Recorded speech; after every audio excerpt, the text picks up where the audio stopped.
Good morning, good afternoon, good evening to our attendees wherever you are in the world.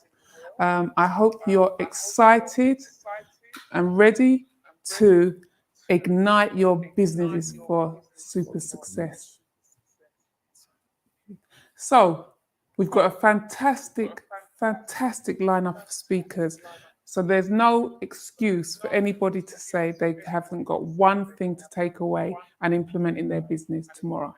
So, what I want you to do, say hi, put in the comments, put hi where you're from, and please put your questions there so that we know we're not alone. Is that okay?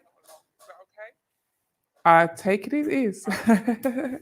So, shortly, we will start to introduce. We're just giving everyone an opportunity to log in. And basically, it's an interesting subject because I think, on one end, if you look at the narrative from the ministers, business is doomed. But if you look at the SMEs, it's all exciting, innovative, sustainability, climate change, all of those opportunities around A&I. And so they're taking full advantage of that and the collaborations that they can make to ensure that their business goes forward.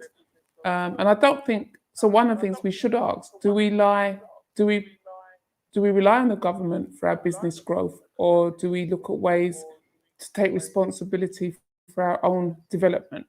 So those are some of the questions we need to ask. I mean, our panelists, they're all self-made, and it'd be interesting to see what they think about some of the government initiatives. So so it's interesting times, and we're looking forward to hearing what they have to say. And so one of the things I'm going to do is mute my phone because last time I got caught out. So you at home will get away with it, but not me. So today, it really is. We've got to be passionate. We've got to be invigorated. We've got to look at how we want to move our businesses in the next section or next phase. I mean, as we come out of lockdown, or we're supposed to be out of lockdown, it's meant to be freedom. What impact is this having on your business? Is it not having an impact? Are you finding more opportunities? And where are you finding these opportunities? Where can you share these opportunities? So for me, I'm really interested to hear what our speakers have to say. Our first speaker will be on shortly, and that will be Baroness Verma of Leicestershire. She started her career in high fashion and then moved into the service sector. It's a family business now. And she received her peerage in 2006. Baroness Verma is a real advocate for women in business, the diversity agenda, and more recently, the domestic abuse agenda, because obviously, especially with the lockdown, more and more women, and I'm not saying men don't suffer, but we're talking about women have suffered the more abuse. So she's a real champion, real activist. She's not scared to speak her mind, and I'm really pleased to have her, as an honor really, to have her on this platform. So get ready and get your questions ready to speak to her and answer how she did it, because from humble beginnings, how did she make this leap from a humble family to being in the House of Lords? So that shows you anything's possible if you put your mind to it. So I'm just really excited to ensure that you get the most out of this session. I don't want anyone just sitting back and not getting involved, because it would be pointless. You must have at least one question, one insight, and which will help your business. Anything, that pressing question. So one of the things I'll always say, what is the biggest challenge in your business today? Or what is the biggest challenge in your career? Because you could be an entrepreneur. So what is the biggest challenge you're facing today? And therefore, that can actually determine how you get answers today. You might get the answer you've been looking for months. So I would say, think about it. And then also, what is it you want? What is your vision for your business? Is it the same as before lockdown, or has it changed drastically? And have you changed your goals and your actions, your habits to meet those goals and that vision? Because sometimes we're still in the old vision, and times have changed, habits have changed, and actually that vision doesn't work for us anymore. So again, how are you then trying to remodel your business to ensure that your new vision excites you, motivates you, empowers you, and all the words that we think we just say, but actually we're supposed to feel those emotions when we're running our business, because it's very easy to get caught up and just feel bogged down by the whole laborious state of activities that we have to do. So we could be busy, busy, busy, but we're not achieving what we really want to achieve. So again, think about where you are in your business. Are you in the right lane? Because I always say, stay in your lane, but up your game. But are you in the right lane? Especially for a lot of us, we put our ladder up against a wall, but is it the right wall? And then you get to the point and you say, this is not where I want to be. So this is a great opportunity to revisit where you're going in your business, where you're going in your career, and just hear from some of these really pioneering, inspirational speakers who have just put their head down and doggedly gone after what they wanted in their career. And it's a privilege to have them on here, and you've got a real opportunity to tap into this knowledge and these insights from these amazing people. So I can't even say it enough, because I'm just glad I've got this amazing panel of dynamic speakers. So I'm more excited because I just want to hurry up and get them started so I can just do what I need to do. So we've got about a couple of minutes left. I want to say to you as well, it's really important that when we look at going forward, what is the legacy we're going to leave with our business? Because many of us are working in our business, but we've got to think about the legacy as well. So are you going to sell the business? Is it going to be handed down to your family? Do they even want it? Are you going to sell the business? So how are you actually preparing for your exit? Because that's quite important. So I think that these are quite serious questions, because we're in serious times. And remember, it was boom, and we didn't even know it was boom time. So if that was boom times, we've got to really take our businesses seriously now and to the next level. But there's so many opportunities if we put on the right lens.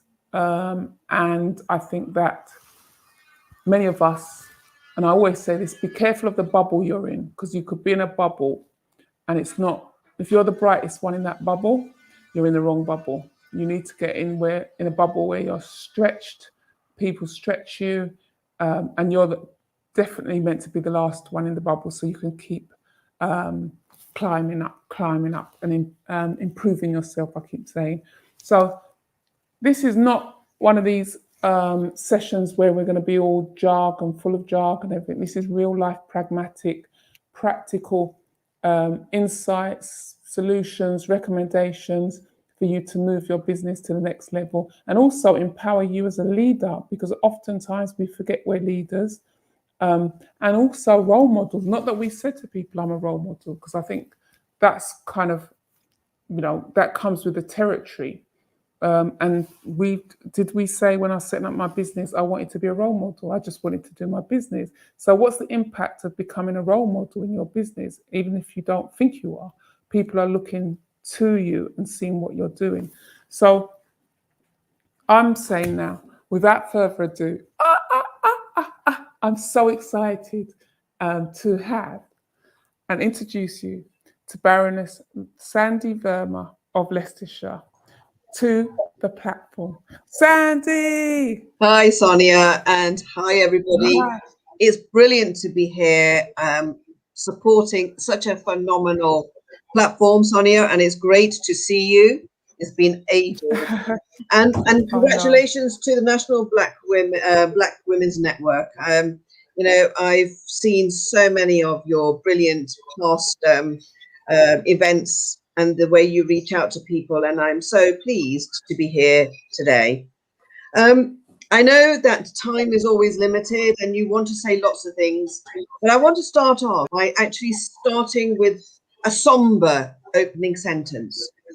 And I'll tell you the reason why I'm going to start off with that somber opening sentence, because it's going to actually then shape the remaining 8 or 9 minutes that I'm going to speak. Yesterday, around about 7:30 in the morning, I was given news that my aunt had passed away. She'd had COVID pneumonia, and she, I'm afraid, has now been added to the statistic of those people who have lost their lives due to this horrible pandemic that has gone across the world. Why did I open with those lines? Because when we go back to this perceived norm, the perceived norm cannot be the same as what it was pre-pandemic. And the reason for that is we have spent the last 18 months or so, 17, 18 months, whatever it is, I've lost track of time, in isolation, in bubbles, in fear, and the pressure that has put on each and every individual and collectively each and every organization and business cannot be actually counted and estimated yet. The fallout of all of those things will come later on. But what can it allow us to do? I hope that what it will allow us to do is to actually look at how our business models worked in the past and how we make them a better, safer, kinder place for the future. And that's why I've been on a lot of webinars, seminars, Zoom calls, and every other platform that you can mention. And I've done it because I've wanted people to understand whenever there's a crisis, whenever there's a challenge, we've got to actually wade through the weeds and see what good can come out of all of the misery that has been bestowed upon us. And part of that, in my genuine belief, is let us make the workplace, the business place, the retail place, a much more inclusive, even-handed, fairer place for people to feel that they can belong. And we can do that because of several things. And those are technology, the ability to come together when we needed to configure how working days are actually delivered, and also to really, really see how do we make sure that the bottom line is ethical, sustainable, has got the people at the heart of it. Remember, you are not only deliverers, but customers. You're also buyers and consumers. So we can see it from several lenses. And so my journey as I started in business was at the age of 19, and I came into a world that was very dominated by men of a particular type of background that actually dictated what the market would look like. The reason why I was successful in my business was I understood the customer. And at age 19, what you needed to know more than anything else was the customer. How can I service my customer with best value? Not cheap, but best value. How can I make my workplace a good place to work? And how could I make my profit to be a profit that was actually going to bring in more business? And on all of those fronts, Sonia mentioned it right at the beginning. I planned my entry into business, and alongside that, I planned my exit strategy. And I was determined that I would leave this sector knowing that I had a next sector to go on to. And I think many people make the biggest mistake when they do anything in business, and that is they think that they're going to be there forever. The high street has demonstrated it absolutely vividly over the last few months, where the big flagships have just disappeared. But what has been replaced? What has replaced it? And at this moment in time, that's the big question that we should all be asking. Are we going to support the continuation of a race to the bottom by cheap, cut price, ruthless business people who do not put the sustainability of the planet at the forefront? A lot of businesses are now turning their backs to that model. A lot of businesses are saying, how do we protect the planet? How do we make sure that the way we behave with our workforce is ethical and sustainable and a nice place for us to be working in? And how do we make sure that our products actually are products people want to buy and keep? And technology has been the savior for most people during the pandemic. And I need to congratulate the government. The government came in the UK with the furlough scheme. The government came in the UK with the bounce back loans. But all of those are within the content of an economy that's got to regrow. And I say to every single person who is interested in business, when you sit down and put your thoughts to paper, please map out 3 questions you need to ask yourself. What is my competitor doing? How am I going to have a USP that is different to my competitor? Not that we need to undercut them or underprice them, but what do we do as a uniquely different business? Secondly, how do we make sure that our exit strategy actually opens several avenues for new things for us to be able to do? Because technology will enable that. And I'm so glad we've got Edith on the line today in the panel, because I'm doing a whole lot of work in Africa in the renewable energy sector. And that to me is an exciting period of my next sort of 5-6 years of work, because we can actually establish a complete customer base new line, completely look at new products. And that comes to my final thing that I would give as my tiny piece of advice to everybody. Never fear to fail. You cannot fail if you do not try. And failure is a mark of trying. What you do is you pick yourself up, you learn from what went wrong, and then you re-establish your business plan. But please do not sit back and think it never work. When I was 19, I was told it wouldn't work. And I can tell you, I had some ups and downs, but I managed to make my business work. That was because we looked at who our customer was. I have gone on to service sectors. I am now in the renewable energy sector. I'm about to support a whole technology platform that is all about well-being and in the environment. So there is a great deal of stuff out there that you can do. Just find what you're passionate about and go after it.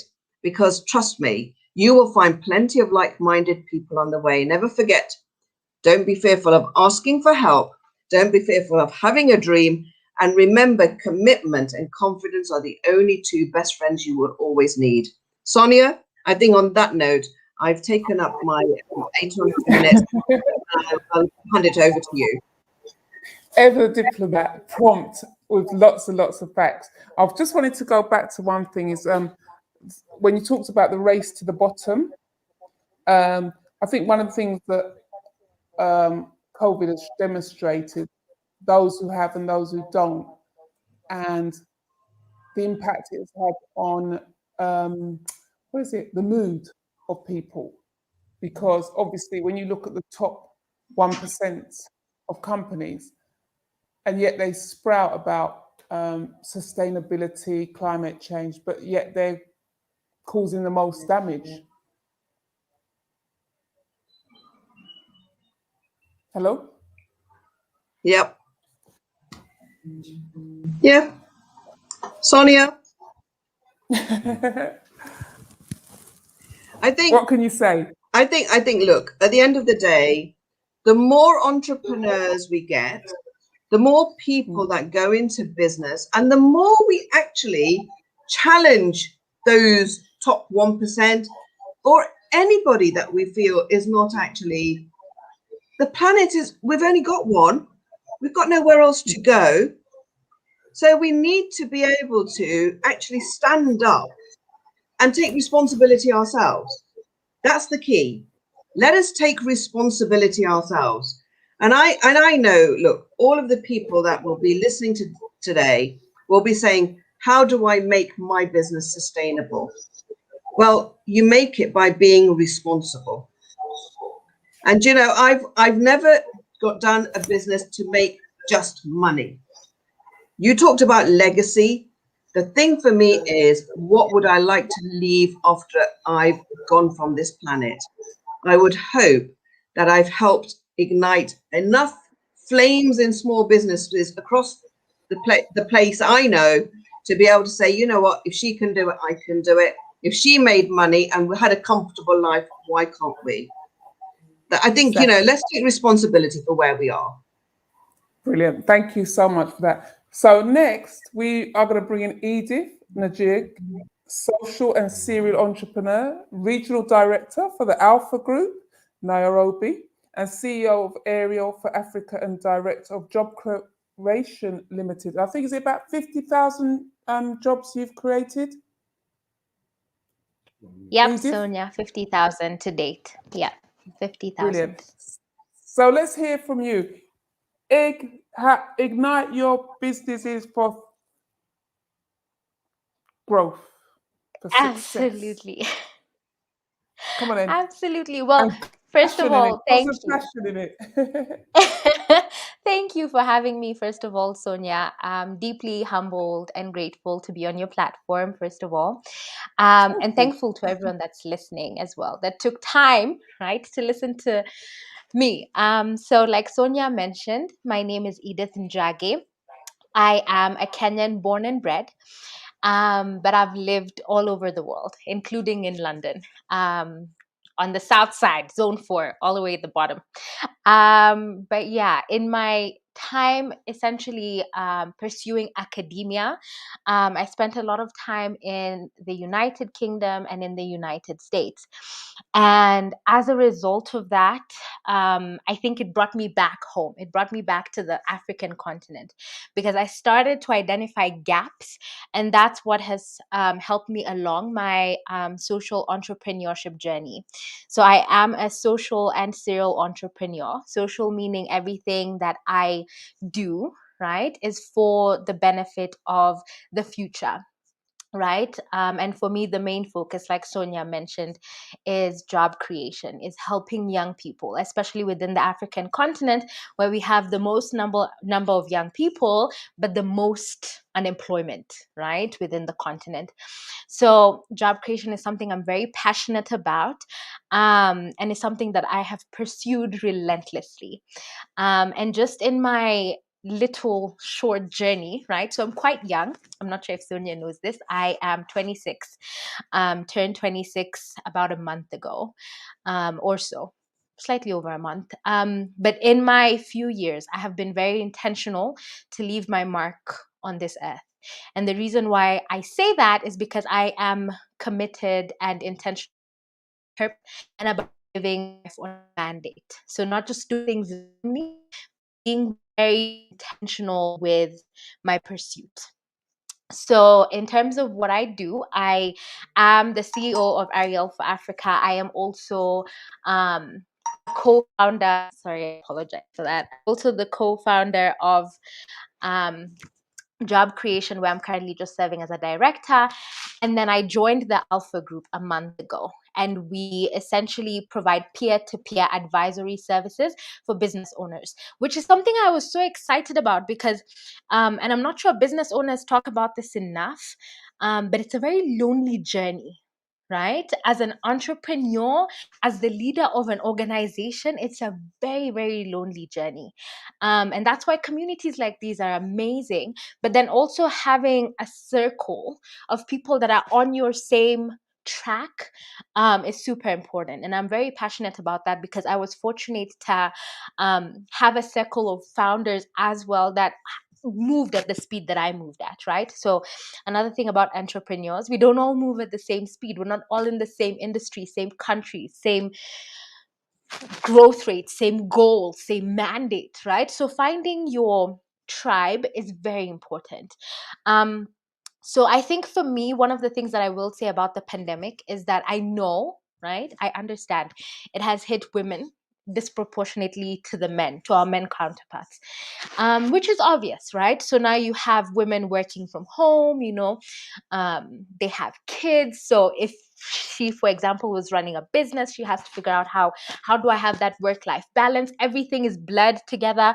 I personally really struggled with setting time limits, right? So I'd find myself working 16, 18-hour days, right? Because you're just at home. So you don't really feel like I'm pulling my time, So that really became a thing that I had to be intentional about. But the pandemic has really affected women differently. And I will speak to the statistics that I know in the African continent. I know that 90% of women-owned businesses have been hit tremendously. And by tremendously, I mean quite a good proportion of that. I believe 3/4 have closed down as a result of everything that the pandemic has done. So I think for me, however, what I have seen, right? So the good side of all of this, or rather, those of us who try to find the good, we're in the middle of what I would call a disruptive era. Disruptive in the sense that the pandemic sifts, right? So it's sort of like the launching pad for those who are prepared, right, to take advantage of this time. It is the time for the relentless, not for anybody and not for everybody. It is the time for those who understand the grit element of doing business and those who understand how to adapt, how to live in a new normal, how to stay agile, how to move with your customer, how to not just be a want business, but a need business in your customer's mind. Um, and so that's what essentially I've been speaking to a lot of the entrepreneurs that I work with. I work with quite a lot of business owners, entrepreneurs, executives, and I keep telling them the same thing. Being in business and being an entrepreneur in this time, right, is possibly the equivalent of shooting yourself in the foot every day, right? And I love what the Baroness said before she got off, and she said that be ready to fail.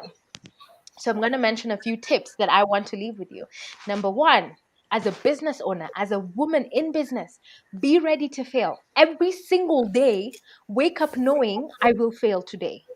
Because what does that mean? It means progress. It means growth. It means you've actually done something, right? If you fail at something, it's not a bad thing. It means that you're learning, that you're growing, that there's movement. And that's always a plus.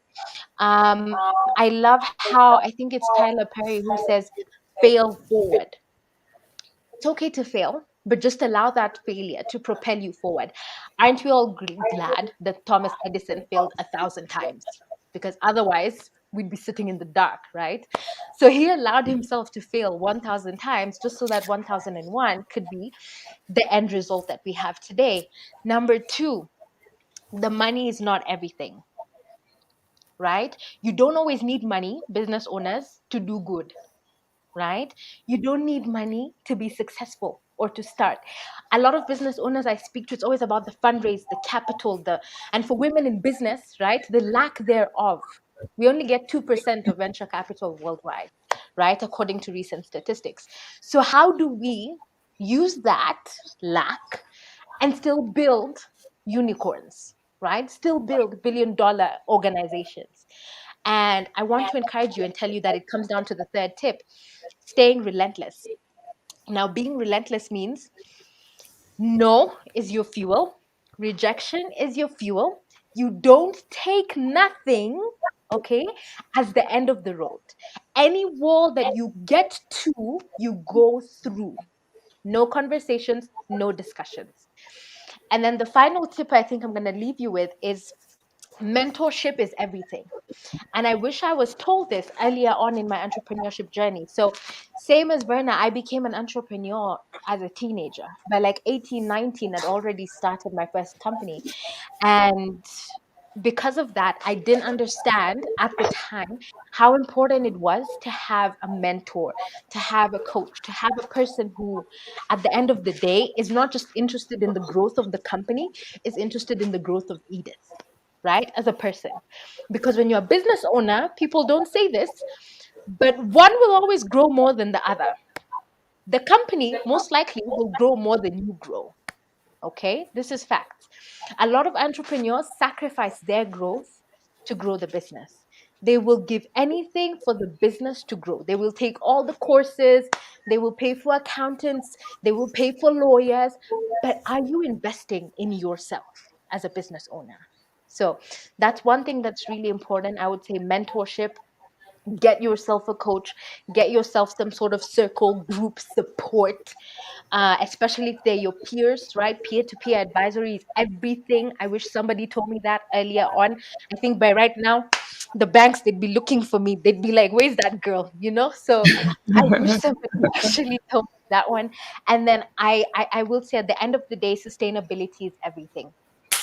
And the Baroness mentioned this, that we have to build the earth that we want.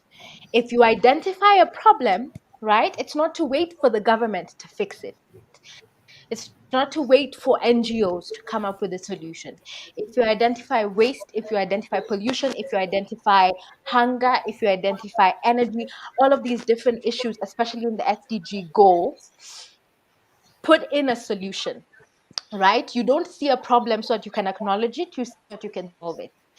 Especially if you're a woman in business, guess what? You have not just the ability to solve it, but the ability to nurture a solution. Women are nurturers. So we approach business differently, and we approach sustainability differently, or we should, right? Rather. And I hope that this brings to you how intentional you have to be in terms of understanding. It's not just corporate versus charity, right? Where you're either a private limited company or you're a charity. Guess what? There's a middle ground. There are social entrepreneurs like myself who are dedicated to making sure that we leave a world behind better than we found it. And that needs to be the goal of business. The second that we start to do that, then guess what? Public sector will follow private. Governments will follow business owners. I don't think business owners, especially women, understand how powerful they are and how great of an agenda they have to transform the world that we live in. And especially if you're a woman in the developed world, you are sitting on an advantage that a lot of women in developing markets wish they had. They wish they had the access that you guys have. So I hope that you take advantage of that so that they can begin to see you move up that ladder. But yeah, I think, Sonia, that's all from me. Well, thank you, Edith. It's like, so you're only 26. Yeah, imagine. I Imagine. know, baby, with all this wisdom on her shoulders, all this old women wisdom on her shoulders. Oh my It was God. fascinating, but we're going to come back to you. I loved what you said about the movement, about the women. Um, they need to mobilize more because, at 51% of the population, they Yeah, should have a voice, a stronger voice than what they have now, and shouldn't be so laid back yeah, in terms of some of the things they want. And we shouldn't be yeah, still be discussing childcare yeah, and things like that. We need to be looking at how do we have an economic footprint exactly. that makes a difference in Exactly. each economy. Yeah. Exactly. So anyway, Edith, it's lovely hearing from you. So I'm now going to bring in dun, dun, dun, dun, entrepreneur himself, Julian Hall. So he is Julian Hall, founder of Ultra Education, which teaches entrepreneurship to children aged 17 to 18. Come in, Mr. Firecracker. Thank you, Sonia. Thank you for having me. It's always a pleasure, Julian. It's always a pleasure. You know, I love your spirit and your dedication to ensuring that young people have this opportunity, because if they had to depend on the school, they would never get it. So thank you for the introduction. Sonia said we teach entrepreneurship to kids from 17 to 18, but I think what she meant to say was 7 to 18 years old. So we start them off really young as kids. And I guess the reason we do that is I started my first business when I was 18. So, you know, I really resonate with Edith as a young entrepreneur.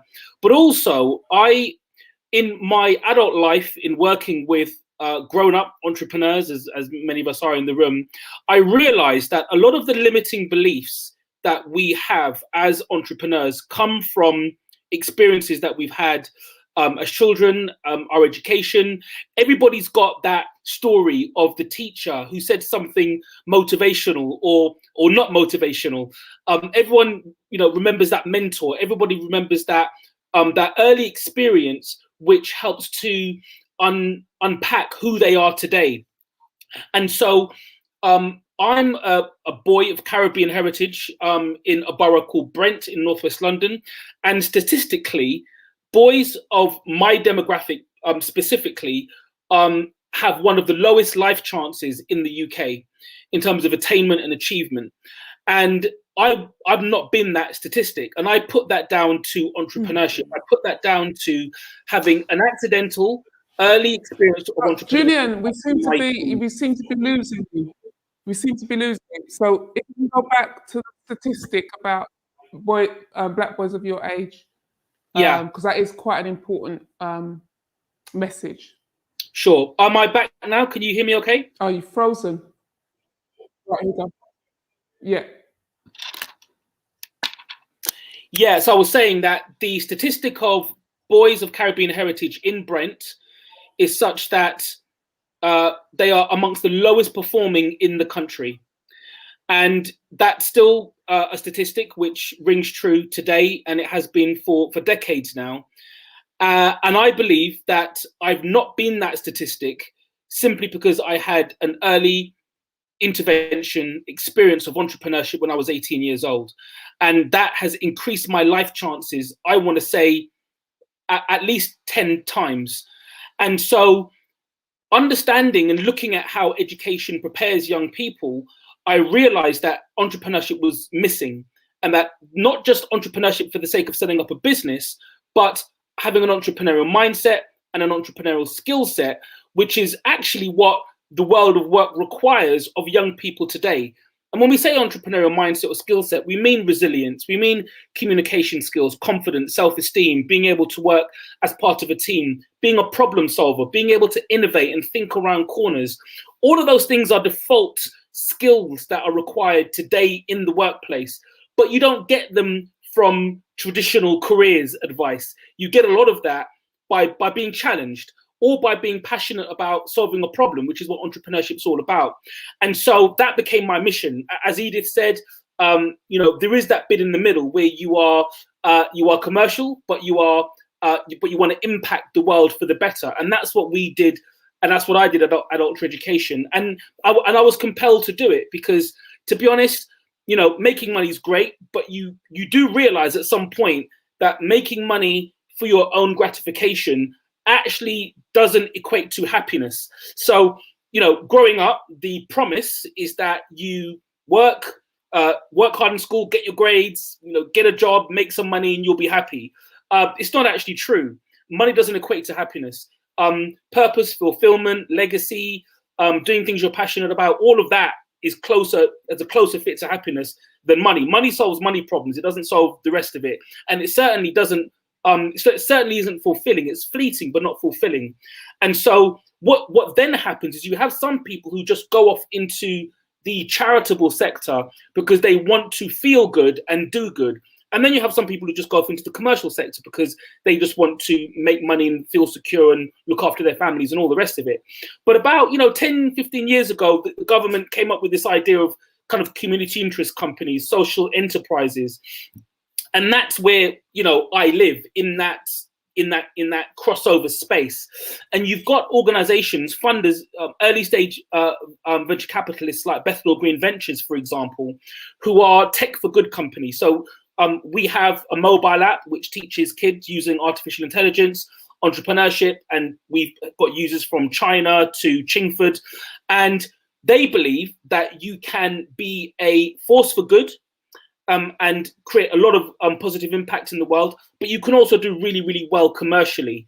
And they have one of the visionary investors and VCs who have kind of spearheaded this idea. And I share that because often people think you've got to do one or the other, but you can do both. And I think Baroness Verma also mentioned the impact that you have on the environment. And actually, if you go through any tech accelerator now, there is this focus on how your business will positively or negatively impact the environment, because this is the planet and this is the world that we live in. And for me personally, being able to introduce that at a young age. So when we teach entrepreneurship to kids, we are telling them about social impact. We're telling them about the environment. We're telling them about all of these things which are new ideas. So all of these big corporations are having to tag on this idea of being socially responsible because it's not part of their DNA.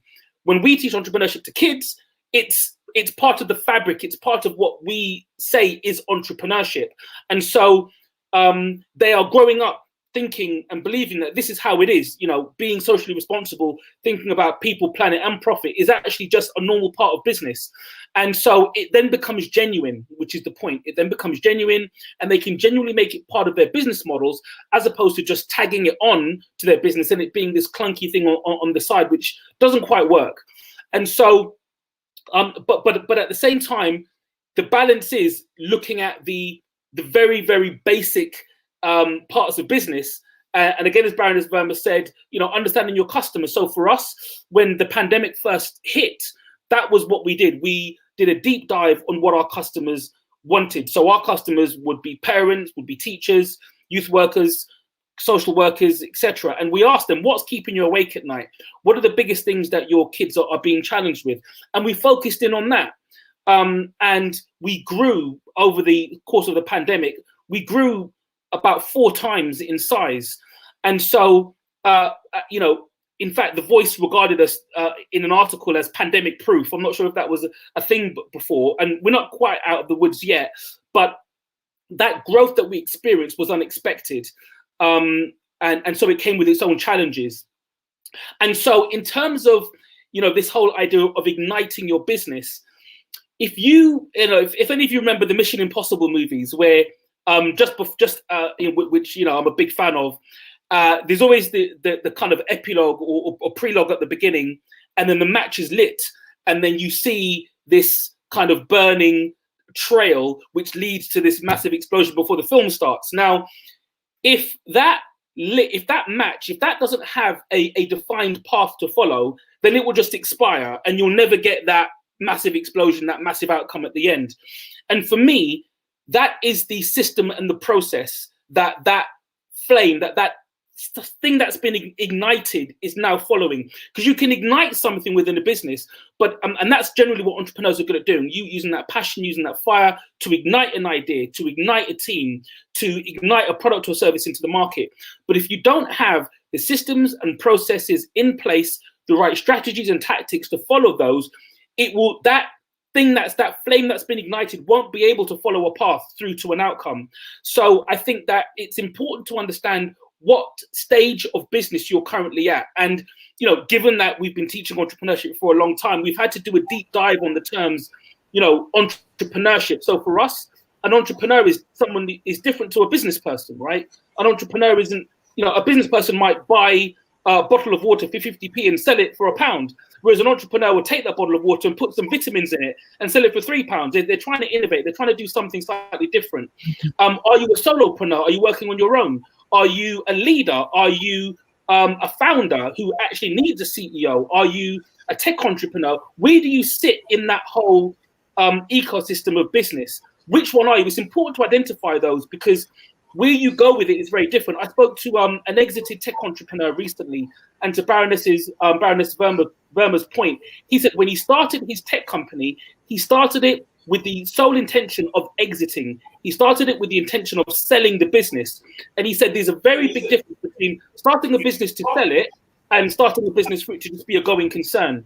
And so it is important to understand where you are as a business and where you want to get to. It sounds very basic and obvious, but most businesses just kind of trundle along and they're not really sure of where their destination is, where they're trying to exit. Do you want to get bought? Do you want to trade sale? Do you want to float on the stock market? Where do you want to go and what do you want to do? And I think perhaps the last thing is the pandemic has made the world smaller. The opportunities for working outside of the UK are now, they're at our fingertips. They're on StreamYard, they're on YouTube, they're on Zoom. And, I've been having conversations with individuals from the Middle East, from Brazil, from Ghana, from China, from all over the world, because the world has now become smaller now that we understand that there's a hybrid way for us to deliver our products or services. So don't just think within the confines, if you're in London, of the M25 or the UK. And actually, the UK has got a great brand. As much as we moan about Blighty, when you export that British flag, there is a premium that comes with it. So let's use that to our advantage as British business people, and really think about how we can leverage things that we do have to our benefit, because there are enough challenges out there, and we really need to just really distill the things that we can leverage and build on the things that we maybe our weaknesses within our business, within ourselves. Edith was very right in saying that, the business will develop, but you've got to personally develop as well. So I just want to thank the previous speakers, and I look forward to Morris. And thank you again to Sonia. Yeah. Well, Julian, thank you. I'm going to have to start to call you Preacher Julian now, because that was like a biblical sermon on entrepreneurship. I almost went to say, yes, Pastor. And that's about having passion. And as you say, igniting that passion within what you do, which is going to be really important. So thank you, Julian. I'm looking forward to when you all come back, because I'm sure it's going to be a fiery discussion. So that's taking place. Now, my little homeboy from Southeast London, I'm calling Richard Simpson from Coming Up Foods. What can I say, Richard? I can't even describe it. From your takeaway shops to your other interests, you've done amazing things. And I'm not going to say anything. It's up to you to say what you do. I'm not going to expose what you do. But I want you to talk about igniting, how you ignite your business. Come on in. And share some of the pitfalls. Because remember, in your days, because remember, we're oldies, right? So we're not like Edith. We're not young. So we Let me just say hi. Good evening, Sonia. Thank you for having us, or having me along to the National Black Women's Network. This is certainly a first to be sitting on the other side, if you like, because I'm always the one running in with the food when it's all going on and getting the wafting of curry goat and jerk chicken, and everybody's like, whoops, time to eat now and leave everything else. So it's a pleasure to be on the other side of the camera. Could I just address good evening, fellow panelists as well. Good evening, those who are watching, listening, and who will see us further down the line. But let me just address something that Julian said first, and it made me chuckle, because he said, do you remember that thing, the match at the beginning of the Mission Impossible movies? I went, what movie? we're only enough to remember the Mission Impossible series. The original, yeah. It was on every week on terrestrial television. So we only had 3 channels, didn't we? Well, there you go.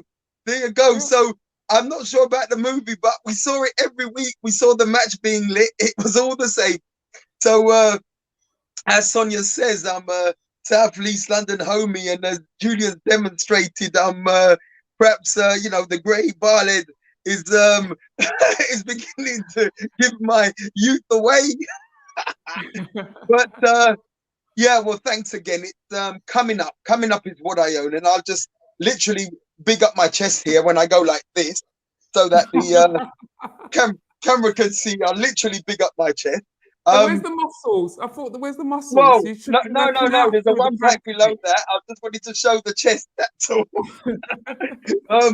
We're coming up is has grown into being a chain of Caribbean takeaways, restaurant, caterers. We've had premises in Bedford. We have premises in Brighton. We have premises in Grenada in the Caribbean. We have several sites in Lewisham Borough, and our catering arm takes us literally all over the country. So we do food, and we do food from a Caribbean perspective predominantly, but we offer food right across the spectrum. So we've done before now Indian, we've done Greek food, we're well placed to fuse it.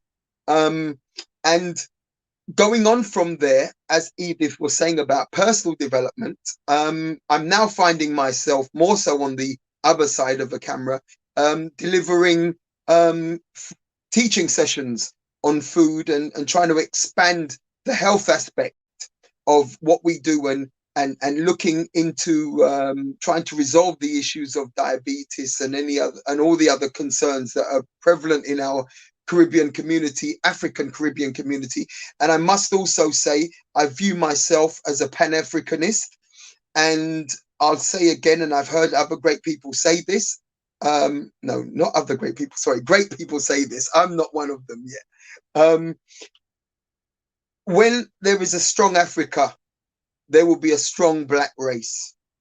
And there are many issues to be addressed in Africa right now. First of all, just to touch on, we've got many great business people, many great leaders, business leaders, but not governmental leaders.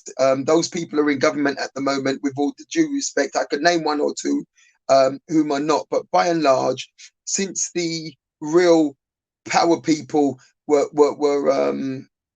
came to unfortunate ends in the 60s at the so-called independence, how you might give someone independence whom you didn't bring into the world, I don't know, but don't want to get on my soapbox about that. But we need now to have a rebirth, and the awareness is coming about where we have to put as much as we can back into and build the Africa we want. So I'll encourage everyone first, if we're all right being in the diaspora, being in the Africas, being in Europe, but I believe that we all have to be Africa focused. And when we contribute our pounds and dollars and euros into the coffers of established groups in Africa now, then we will acquire the Africa we want. And there are loads of opportunities. And I heard the Baroness saying she's getting involved in eco power and electricity and the rest. There's a huge opportunity there in all avenues. So that's my sort of Africa bit. As for coming up, we're 30 years old this year. Let me say that also. We celebrated our 30th birthday on the 1st of June, 1991, hailing from South London in Lewisham Borough. As Sonia said, her homie.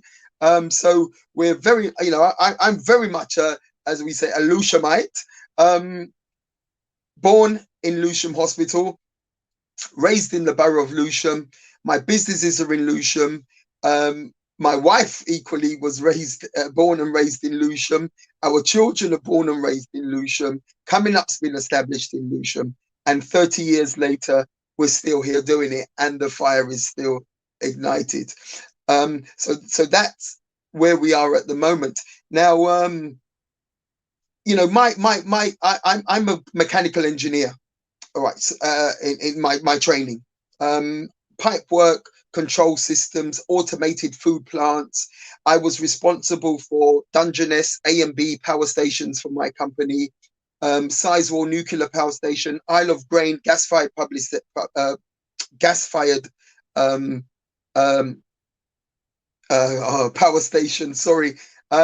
as well as contractors, Babcocks for one, who built power stations, Jay Murphys who dig up the roads and lay water pipes, where any medium has to go from through, any gas, water, oil has to travel, then I got involved.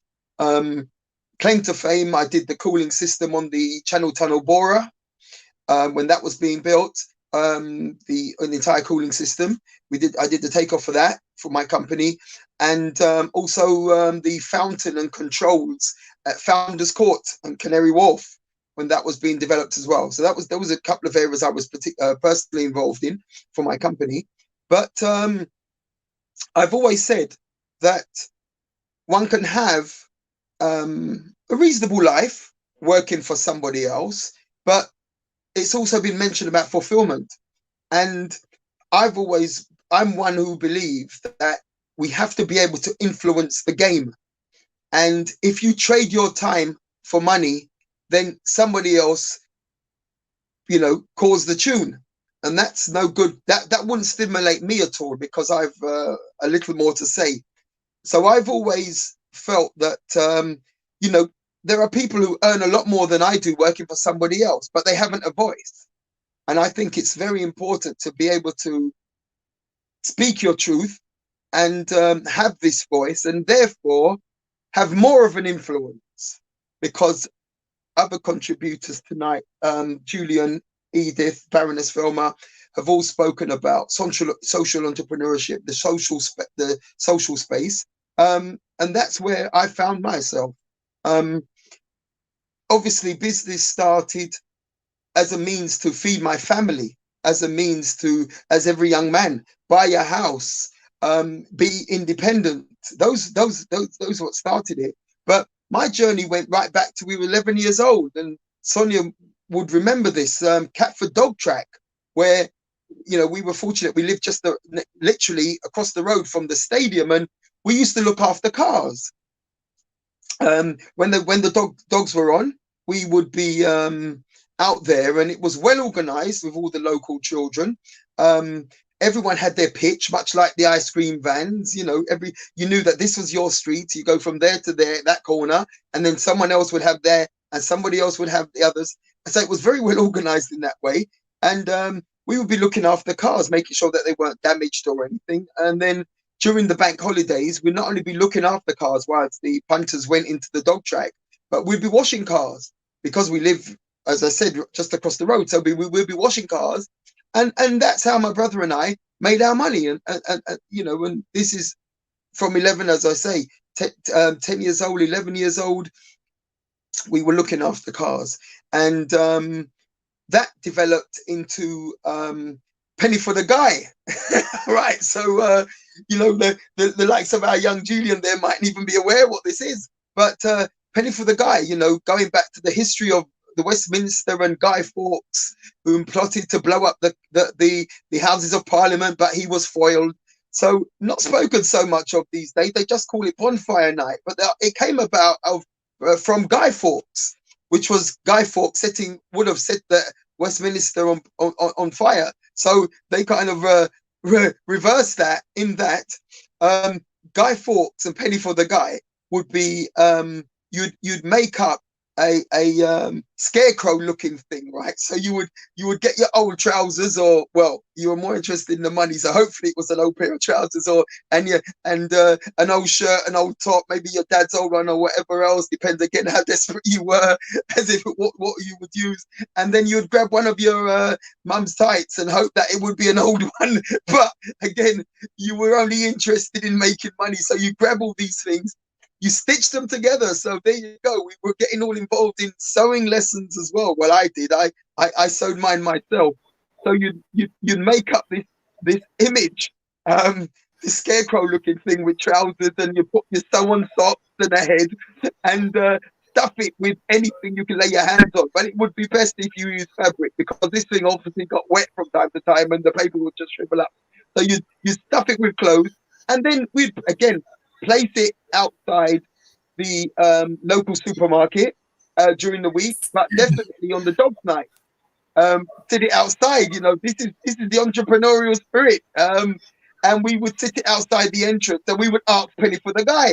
And the whole idea was they would give you money, 5p, 10p, it wouldn't be much of that. But there again, a portion of chips, let's put it into perspective. A portion of chips only cost 5p, right?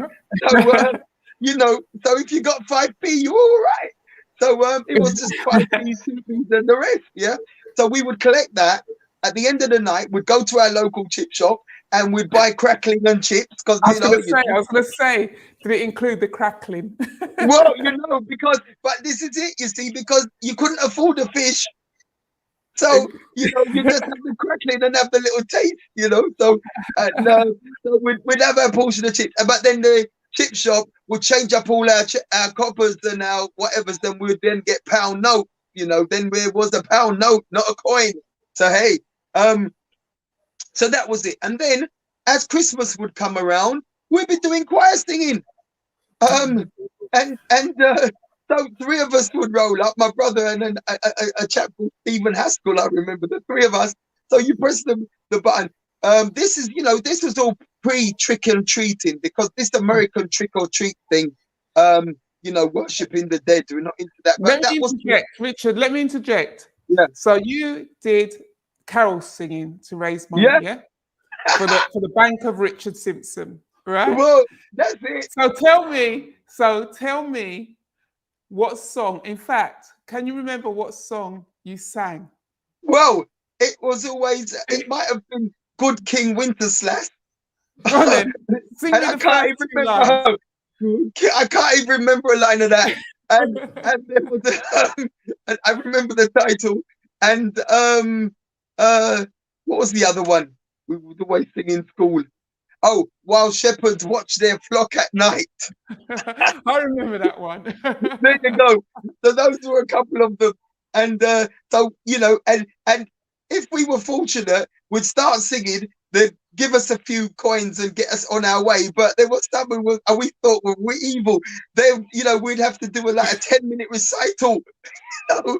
And they'll stand there patiently, and then they will come up and hand us something. So I'm just saying all of that to give an idea about, you know, because they speak about nature and nurture and the rest. But, you know, where we were coming from, my brother and I were from a family who believed in hard work, you know, but go out and get it. As we say, you know, you have to make something happen. You know, you can't, we are done just stay while go on. So you have to just make something happen. That's what we say. You know, you have to innovate, and you have to, you know, push things forward.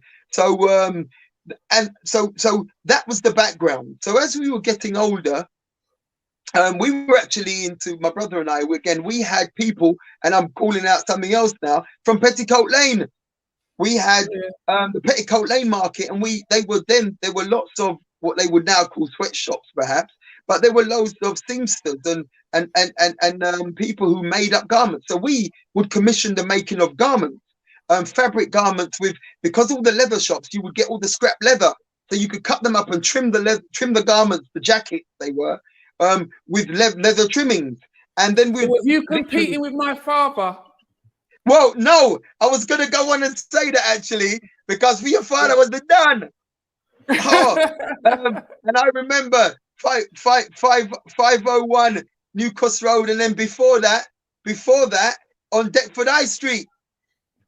Yeah, you know, it's always embarrassing to think that my father was responsible for all those suede bomber jackets and those suede skirts.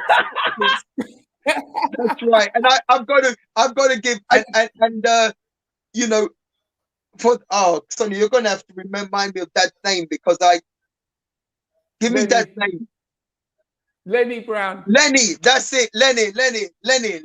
Obviously Brown, yeah. But everybody knew Lenny, and I have to say this.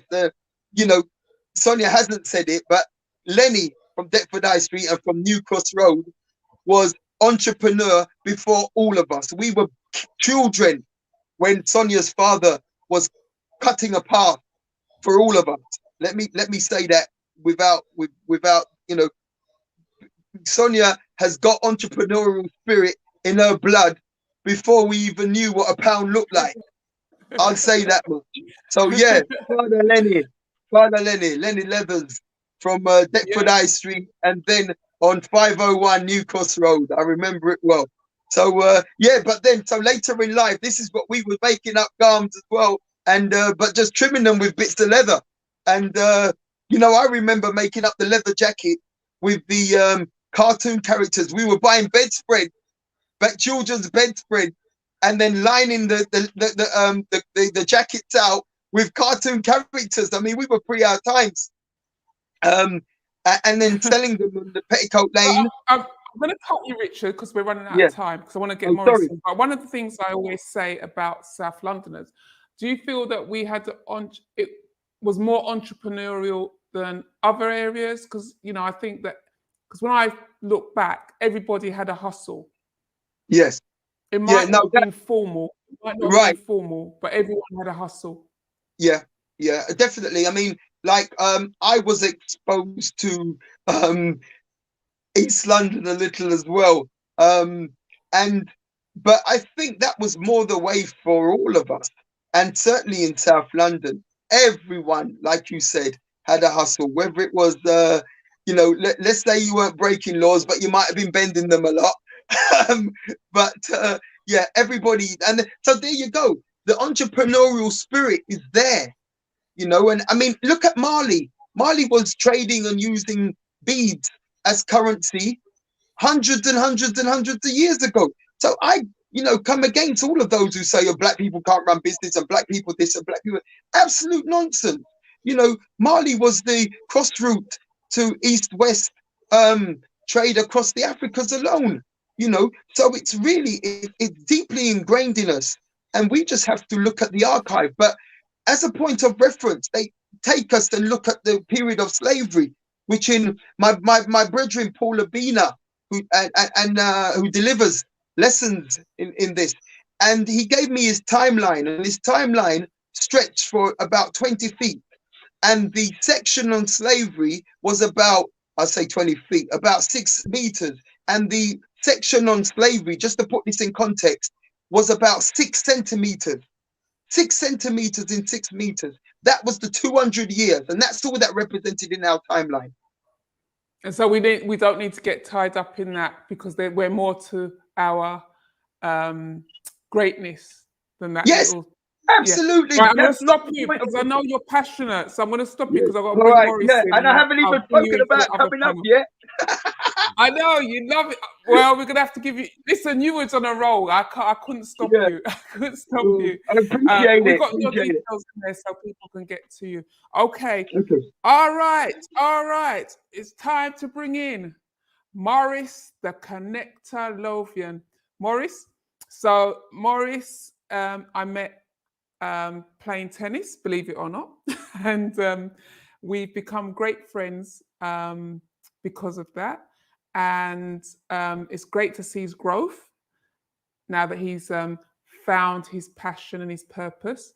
So, Morris, over to you. I'm not going to steal your thunder because I know you can chat and you could do your own intro. So you go, guys. Oh, man. Oh, good evening, everyone. And Sonia, thank you, man. And I have to thank God for meeting you, actually, because you made me find my purpose on my journey. And I believe I could say to every one of us, right, when we're born, we're dying, we're fighting to find our gift and our purpose, to lead with it, to serve with it, most important. And I believe we're all kings and queens, like everybody here today has mentioned leadership. Leaders lead, they lead from the front, and leaders are born, not created. I'm not going into that, but there's many leaders that are manipulators. We are true leaders because we're born into it. Because in every follower, like I teach the kids, there's a leader inside fighting to come out. And I'm telling you what, it wasn't always like that for me. I'm a former drug dealer, gang member, but my kid's death saved my life. 2 sons I lost. They saved my life so I could save millions of people's lives. I grew up with my mum and dad when I was 7 years old. My dad left home when I was 7, and I struggled with that greatly. Fast forward to when I was 13 years old, I was going to school and my teacher was putting me in a corner. Well, by the time I was 14, they were telling me I wasn't going to be nothing in life. What a horrible thing to say to a kid. But fast forward, by the time I reached 15, 16, I was out in the open world, no confidence, no nothing, no belief in myself, no empowerment, I would say. No one to really look up to say, yes, I want to be like that person, you know. So I drifted in the drug trade, I would say, and I started to sell drugs. Everybody here mentioned about doing something out of the ordinary, but mine was selling drugs. And I was selling drugs for 10 years. They say money is the root of all evil, but it's not, people. It's the love of it. And I loved it so much. You know, I was able to buy things and buy weed, buy clothes and everything like that. But fast forward, I was doing that for 12 years, going in and out of jail. And I was thinking to myself, what could I do? I continued selling drugs. But a catalyst happened in my life. And something has always happened in all our life. Everyone here today that I've heard had a rejection. And every rejection is direction. And mine was when my son Dwayne passed away. He was 18 months old. I'm going to be sincere. I must have hugged him about 15 times. And he was gone. My mind was playing tricks on me. I wanted to die, people. I wanted to commit suicide. But my mum always said, come to church. And I would say, I ain't got enough time, mum, for that, because I was out there partying and drinking and smoking. But the time came when I sat down and I listened to my mum and I went to change. And things changed from that. And I would say adversity introduces a man and woman to themselves, because it introduced me. And I started to see the light and walk with God. And in that time, after 8 years, I was able to, by working and taking the baby steps, I started to enjoy working. And by working, I was able to set up a chauffeur company that now drives Justin Bieber, Beyonce, done Whitney Houston's tour, and doing many things now in my life for the community. But one thing I've got to say, we can't stop what's going to happen in our life, because every thought determines the outcome. So we've got to be able to deal with it. But by walking with God, I was able to deal with certain things. Like when my sister passed away in 2007, my mum passed away in 2010, my dad passed away in 2011, and my sister passed away, and my girlfriend passed away in 2015. And then I lost another son in 2018. But walking with God and seeing the light, that made me realize that there's something in this world for every one of us. And the pain is your gain. Because that pain I went through brought me through to this point where I'm now an inspirational speaker and a life coach. And I'm opening a school in Ethiopia for the kids, the orphan kids, and also a school here, which is most important, for teaching kids life skills and empowerment. Because I never had that at school. I feel that the system failed me. Because maths and English is okay, but my school is going to be about maths and English, empowerment and life skills. Just like somebody else mentioned here earlier, give the kids what they love. Give them something that they love doing, and I believe they can become that. Let them find a progressive idea and let them go ahead and do that. I believe they would achieve that. Because I believe to myself, if my teachers would have gave me what I loved and I started to do it and I kept doing it, you would become it. Because there's no failure in this. You either win or you learn. Like Winston Churchill said, success isn't final.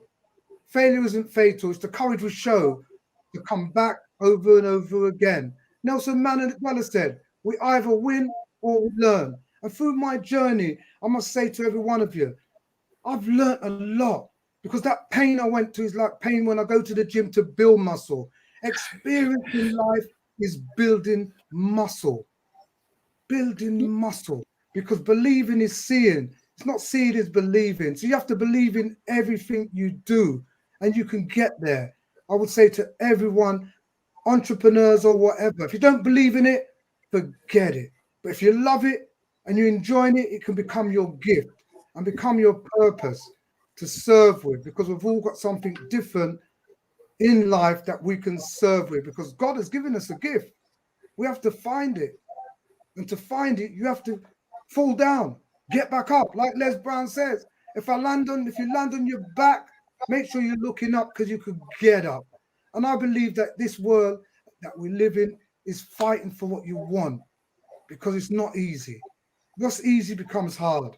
What's hard becomes easy. And working as an entrepreneur now, where I'm going to be co-hosting a show in America on Apple TV. I've written my book. I'm also doing many other things, like my podcast. My podcast is out, Wear Your Own Crown, and many other things that I'm doing for the kids, like opening the schools. And I want to say to every one of you, the world is your oyster. It's about what you want to do to empower the world. And I'm going to leave you with this. Muhammad Ali said, the service we give to others is the rent we pay for being here. And it's onwards and upwards now, because the light is shining bright in my life, and I hope it's shining bright in everyone's life that's listening here today. So thank you for listening. I call myself Maurice the Connector because I'm connected to my inner self now. I know the possibilities. I've left the pigeons now. I'm flying like an eagle, I would say. I'm flying high. And we all can fly high in what we want to do. So Sonia, thank you for listening to me today. And everyone else that's listening, the secret in life about getting ahead is getting started. Every rejection is redirection, I would say. And I got redirected in the right way in the end. So thank everyone. Thank you, Sonia. Okay, don't go, Maurice. Edith, can we bring you in? Any thoughts on what some of our speakers have said? Well, when Richard was speaking, I was literally screaming. I was like, somebody needs to stitch that on a pillow. I was literally screaming. And I think the reason why I was screaming is because as a person who lived in the United Kingdom and in the United States, and I spent a lot of time with um, Black communities, right? A lot of them didn't know where they're originally from, which is completely fine. I think for me, the part that really disappointed me was how they referred to Africa as your Africa, you know? Like, I'm not associated with Africa because I don't live in Africa. And I think for me, I loved it when Richard said that all of us, anyone who has a skin tone, right, that's close enough to mine, has a responsibility, right, to ensure that the African continent gets to her greatness. Because when she gets that, then she gets respect. And when she gets respect, you all get respect. So a lot of people around the world, they treat Black people the way that they treat them, not per se because of the color of their skin, but because they associate them with the African continent. And because they associate the African continent with poverty, with low lifestyle, with all of these negative things, then at the end of the day, that's what they see when they see the rest of us. No matter how well dressed up we are, you know, Gucci gang and all the good stuff, at the end of the day, they still see us the same. And that's why for me, I've been very intentional about making sure that the continent as a whole rises. And it's actually doing that, right? With the free trade agreement. I'm not sure if you know, all of you, but right now, Africa is a free trade area, which is the largest since the World Trade Organization was formed. So this is absolutely insane, number one. And it's going to bring the continent a lot of money, number two. Number three, it's also keeping the money within the continent. Africa is where it is today because we're being looted. So aside from all of you being taken, we're also being looted in the sense of resources that leave the continent every single day. But I also really want to encourage us in this way. And there are some people that will come to rebuild the continent, right? So, like Verma, for example, she's in the energy space. I actually have quite a few people I need to introduce her to in that space. But there are people who will come back and rebuild the continent. I think the question you need to ask yourself is, what are you doing as a person for Black communities? Aside from feeding your family, what else are you doing as a person of color to build communities of color? Whether it's in diaspora or here, how are you doing it? Right? And how are you being intentional with it? So I think I loved everything that Richard said. I was screaming absolutely top of my lungs. I also loved the fact that the point of young people entering entrepreneurship early is being driven home, because when I was young, right, which is not very far, not a very long time ago, but when I was young, the careers that people sang about was, are you a doctor? Are you a lawyer? Are you an accountant? But right now, I wouldn't want to be any of those things. right? Because accountants only look for them in tax season. Doctors, I mean, here they're not even being paid and they're struggling with the pandemic, at least here. I don't know about the UK. And then lawyers are really closing down firms as a result of how bad the pandemic has hit business owners. So lawyers get money because business owners get money. So I think the key thing is just remembering at the end of the day that you as a young person need to, or as a person in general, a Black person, and especially young people, you have to be very, very intentional. Take your space. People of color, take your space. Unashamedly, take as much space as you can in this world. Be unapologetic about it.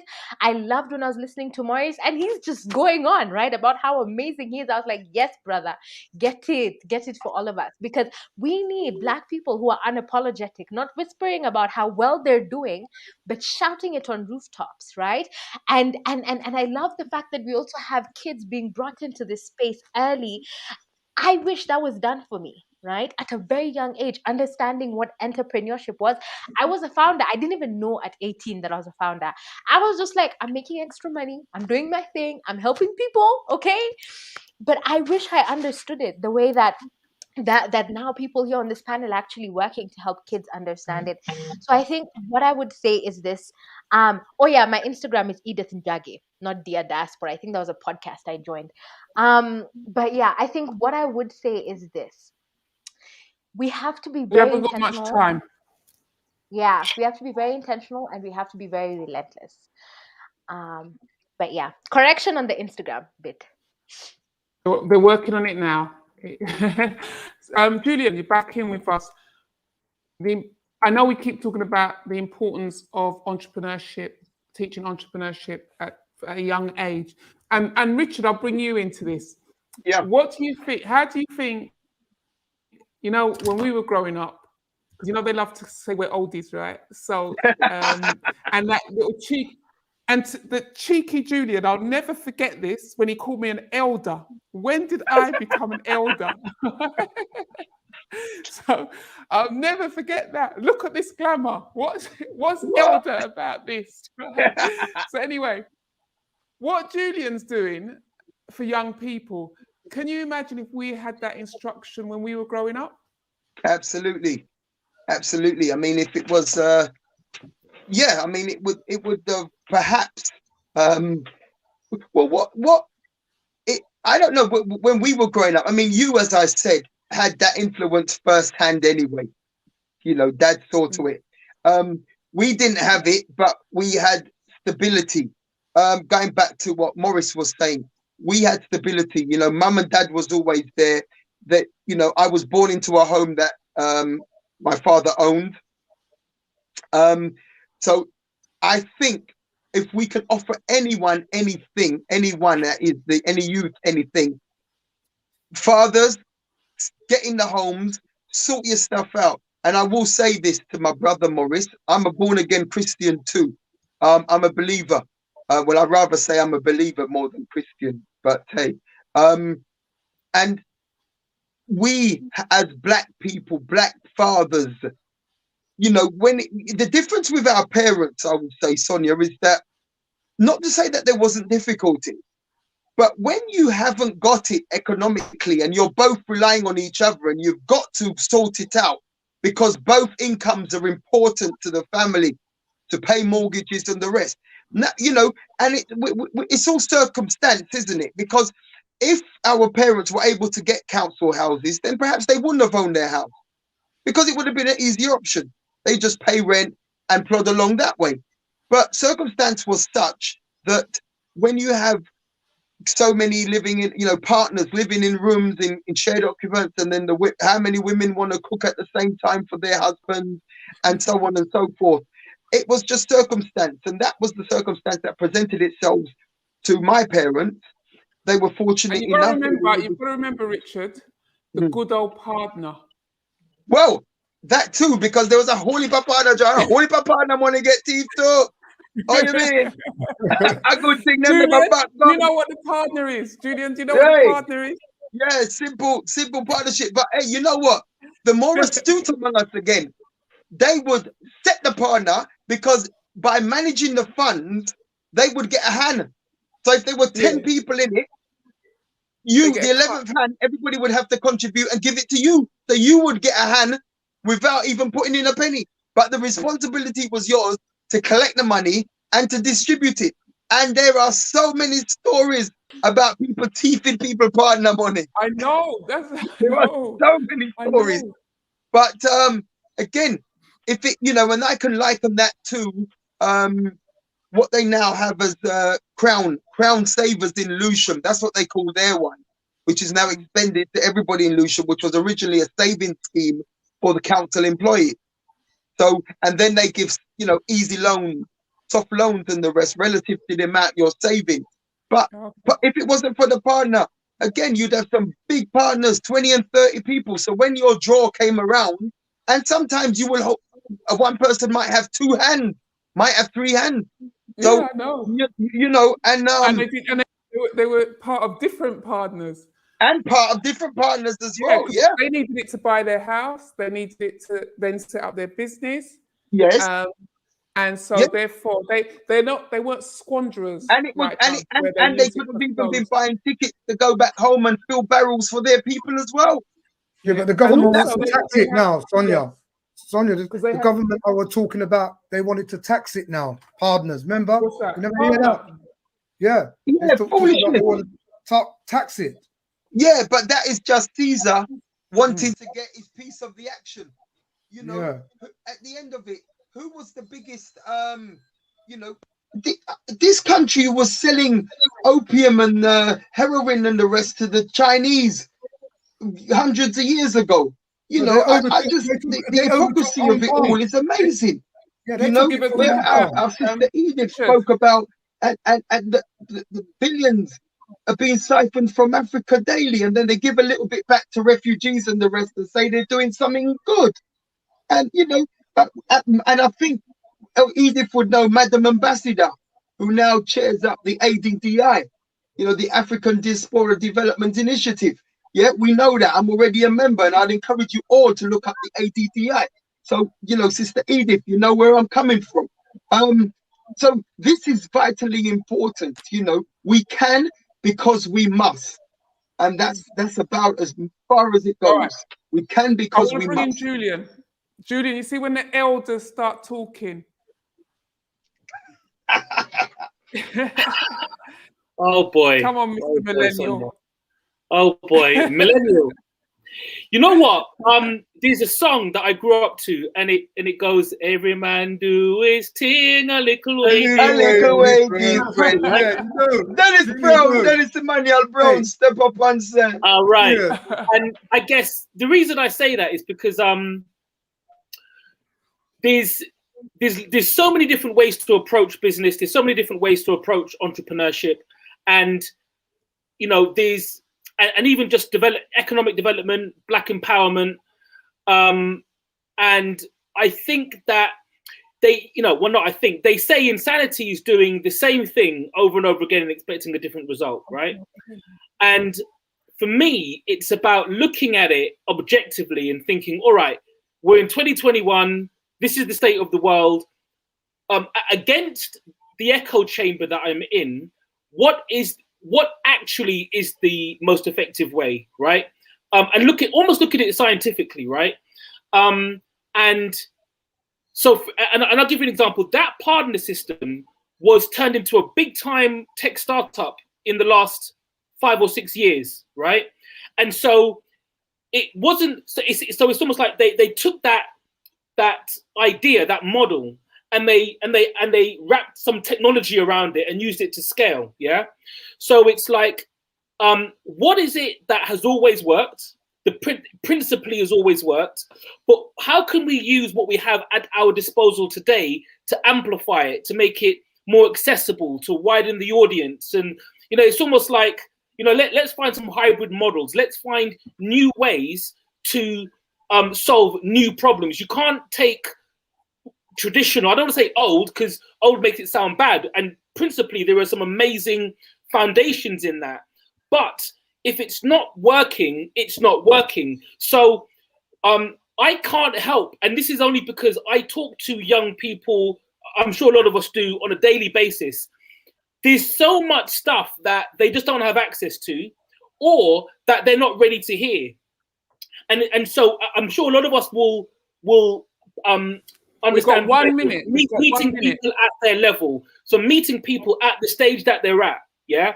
So a lot of us in this room have had a lot of time to develop and to elevate and to reach certain ideals, philosophies, approaches. But sometimes you've got to come down to the level and meet people where they're at and build them up. And so I think that's not an easy thing to do. But because, again, in our work with young people, we're having to distill things, break them down to their very basic building blocks and allow them to build. And actually, it's more about allowing them to build what the future might look like, as opposed to me saying, I think the future should look like this, and that's what you should do. No, it's about giving them the tools, giving them the space. And I think, Richard, you said it, a lot of that stability that you mentioned is extremely important, right? And how can we help young people to have more stable lives, not just economically, but mentally, so that they can build what the future would look like for them, because they're the ones that are going to own it. Consciousness, consciousness. Cheers, Julian. Well, as you say about we're running the youth, out of if I time. can just say. We're running out of time, and I know everyone's really passionate. So I'm going to do your last contribution, and I'm going to start with Maurice, and then I'm going to go to Richard, Edith, then Julian, and then we're going to say goodbye. But we are running over time, so please make it a Twitter 142 rather than an autobiography. Yeah, my take on everything and my take on life is like Julian said, we have to bring it back down and rebuild them with a higher consciousness with what's going on in the world now. They need to be aware of everything that's going on, because when COVID happened for me, my chauffeur company that drives Justin Bieber, Beyonce, and all these people, no one started to come. I changed my consciousness in going on Facebook, doing things different. Do you understand? Any rejection is redirection, and doing Facebook, doing other things, becoming a coach and a speaker, and where I am now is amazing to myself because I made it happen, and we can make it happen. And that's why my vision and mission before I leave this world is to make sure I turn these youths into leaders, because in every follower there's a leader. Thank you for listening. Thank you. Richard? Yeah, hi. Well, let me shout my children as we were speaking about passing the baton. So Sharon and I, my wife Sharon, I give her a shout. We're a partnership. We've got 6 children. The first 2 now own, which will become a chain of eateries, and that's called After Hours. They've on their second branch. They're 4 years old. The branch in Brighton is now owned by our third daughter. And that's just been rebranded, and this was about reshaping to the market. We do the traditional stuff, but there are 96,000 students in Brighton, so they're reshaping it. It's called Craving, so look out for that. Craving at 2 Preston Circle. So this is the youngest one, Tweeko. If you look up Tweeko's a music producer. He's got 2 studios. He's blowing up the place right now. Julian, look up Tweeko. Tweeko. Yeah, look at Tweeko. And now you mentioned Beyonce. It was when my daughter said Beyonce's got a blue tick, I understood what a blue tick meant. I had no idea about socials. So now Tweeko's got a blue tick. He's a verified celebrity. So that's how I'm handing the baton, because as to what happened to Sonia, it has been nurtured from the home. So my children don't know about working for people. You see, we have different conversations. When you speak to business people, hereditary business people, you don't speak about the weather, you don't speak about nonsense, you speak about entrepreneurship, and you speak about leadership, and you speak about opportunities, and you speak about how to help. I'm saying we're all got it in us, like has been said. We all got the nature. Bring your children to, and you talk about mentor, let us mentor. Bring your children to us. Because I don't know one black leader, one black entrepreneur that will turn a youngster away. I don't know any. So we've all got it within us, but let us mentor them. I sat on the Prince of Wales Trust. We used to give money, grants, and co-funded by NatWest.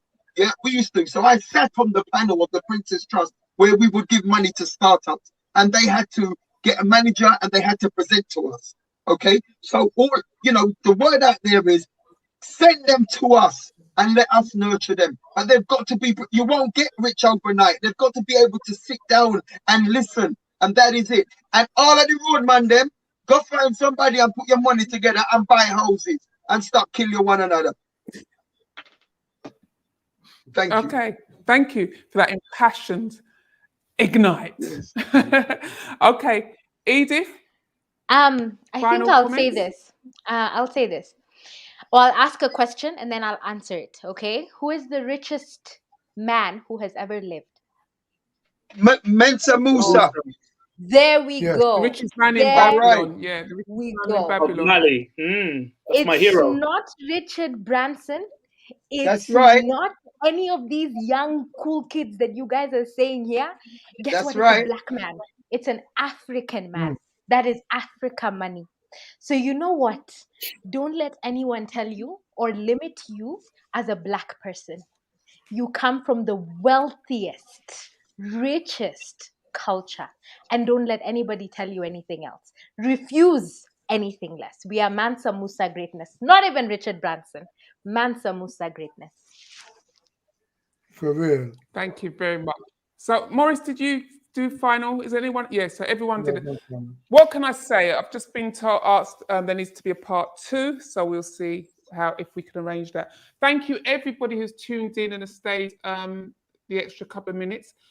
I'm sure somebody must have got something out of this today. I'm sure you ignite my fire. So I'm sure you've got the contact details of our speakers. Get in touch with them if you want to ask them any more questions. Also, make sure you sign up at www.nbwn.org.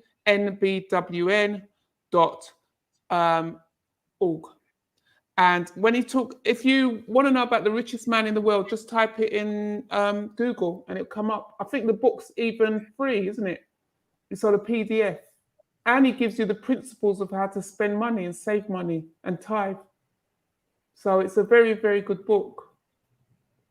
So that's it. So time to say goodbye from Edith. Bye. Wave. Bye. Bye. Richard, you're too enough.